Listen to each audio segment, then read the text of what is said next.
வழிபாட்டு தலங்களை நிர்மாணித்தல், புதுப்பித்தல் ஆகிய நடைமுறைகளை எளிமைப்படுத்திய தமிழக அரசுக்கு நன்றி என இந்திய யூனியன் முஸ்லீம் லீக் தேசிய தலைவர் பேராசிரியர் KM காதர் முஹிதீன் அறிக்கை. தமிழகத்தில் புதியதாக பள்ளி வாசல்கள், தேவாலயங்கள் உள்ளிட்ட வழிபாட்டு தலங்களை நிர்மாணித்தல் மற்றும் புனரமைப்பு பணிகள் செய்வதற்கும் பல ஆண்டு காலமாக நடைமுறை சிக்கல் இருந்து வந்தது. இதை இஸ்லாமிய சமுதாயத்தின் சார்பிலும் தமிழக சிறுபான்மையின ஆணையத்தின் தலைவர் பாசமிகு பீட்டர் அல்போன்ஸ் அவர்களும் தமிழக முதலமைச்சர் திராவிட மாடல் நல்லாட்சி நடத்தி வரும் தளபதி MK ஸ்டாலின் அவர்களின் கவனத்திற்கு எடுத்து சென்று தீர்வு காண கோரிக்கை வைத்தோம்.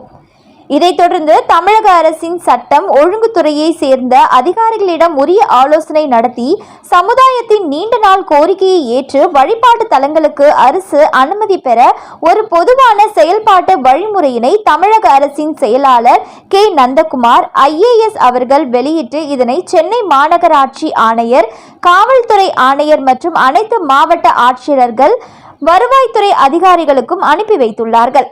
தமிழக அரசின் இந்த நடவடிக்கையை EU முஸ்லிம் லீக் சார்பில் வரவேற்று நன்றியையும் பாராட்டுதல்களையும் தெரிவித்துக் கொள்கிறோம்.